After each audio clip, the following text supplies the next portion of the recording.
Welcome back to day 4 of our 35-day healing journey. I'm Dr. Catherine, and today, just like every day, I want to honor the time and care you're giving to yourself. That's not always easy, and it means a lot. Over the past few days, we've explored the power of gentle massage, how aging naturally changes the male body, and the wonderful effects of improved circulation, deeper sleep, and mental calm. And now, it's time we talk about something just as crucial: safety. It might not sound as exciting as techniques or results, but let me reassure you, safety is the foundation of everything we're building. Without it, the benefits you're aiming for could slip away or, worse, turn into harm. But when you respect safety, you're giving your body the conditions it needs to thrive. Before we begin, I'd love to hear where you're tuning in from. Leave a comment with your city or country. It brings me so much joy to see how far this supportive community is reaching. We're growing something truly meaningful together. Standing on the shoulders of pioneers like Dr. Ruth, we offer not just techniques but trust, dignity, and the right to age with confidence. Why safety matters. Let me share a story that might sound familiar. Not long ago, a patient named George came to see me. He's 68, a retired software engineer living in Denver. One evening over coffee, a close friend shared with him a natural technique he'd been using to improve energy and manage stress: penile massage. Curious and hopeful, George decided to give it a try on his own. But he skipped one vital step: he didn't check in with his doctor. What George didn't realize is that with his history of high blood pressure, he needed to be especially cautious. Within just a few days, he began noticing soreness and bruising. The problem? He used too much pressure, not understanding his body's current limits. When George sat across from me in my clinic, he said something that broke my heart. Dr. Catherine, I was only trying to help myself feel better. Now I'm not sure I should keep going. His fear wasn't because he failed, but because he didn't have the guidance he needed. And it's exactly why I'm here to help you avoid unnecessary pain and give you the knowledge to move forward safely. George didn't need to stop altogether, he just needed a safer, more thoughtful approach.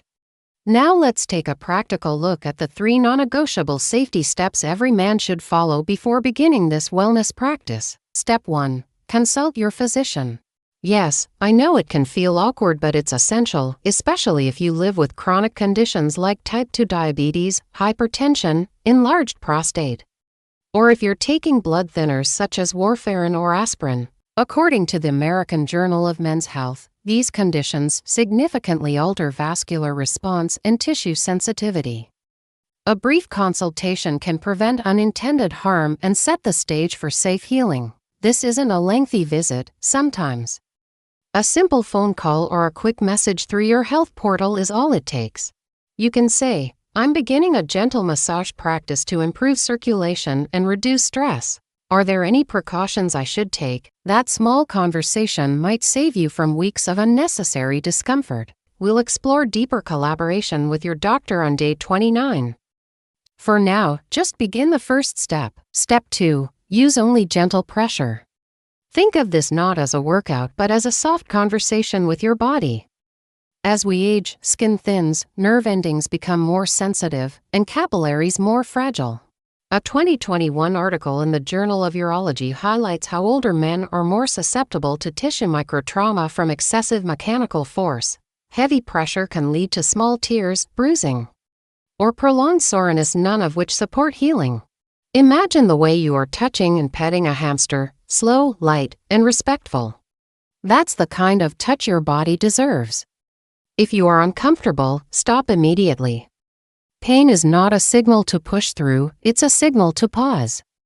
In this practice, gentleness is a key. Step 3.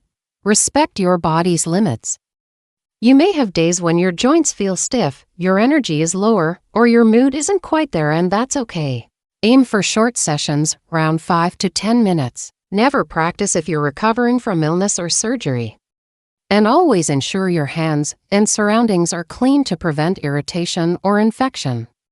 We'll dive into proper hygiene on day 7, but today's focus is recognizing that your body's boundaries are not weaknesses, they ray wisdom. You have 3 steps. They are consulting your doctor, using gentle pressure, and respect your body's limits. They are not only guidelines but also your safety net. Or even tape it next to your mirror where you'll see it each day. They transform this from a risky experiment into a truly healing experience. So now, let's take this from theory to actions. I want you to begin today by creating your own personal safety checklist. Keep it simple, and place it somewhere you'll see it each morning, like beside your mirror.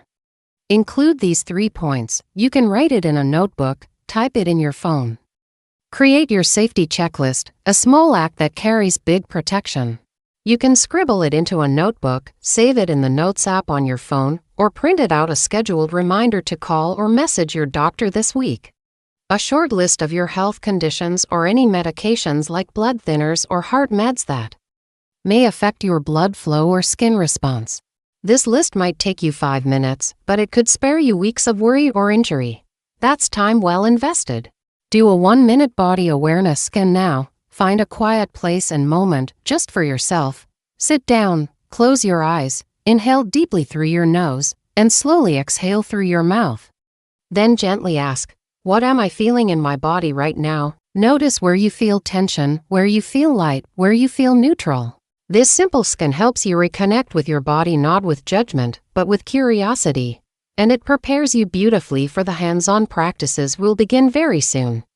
Every man I've supported through this journey had doubts in the beginning. If you're feeling a bit unsure or even nervous, please know that's completely normal.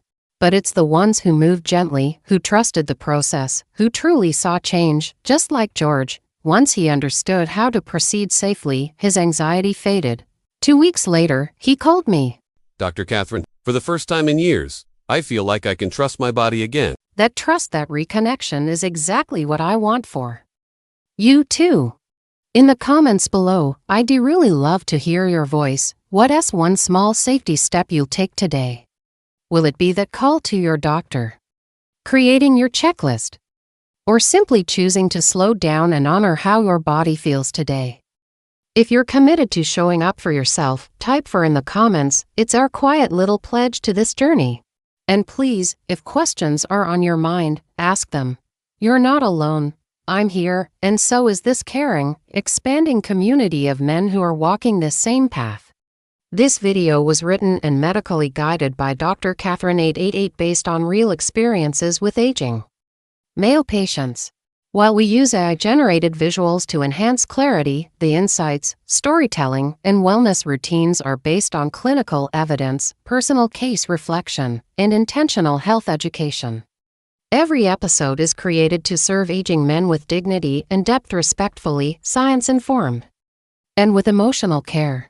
Be sure to subscribe and turn on notifications so you don't miss Day 5, where I'll guide you in creating a peaceful, private space of physical and emotional sanctuary to support your self-care with comfort and confidence. And I'm proud of you, truly. I'll see you tomorrow. Take care until then.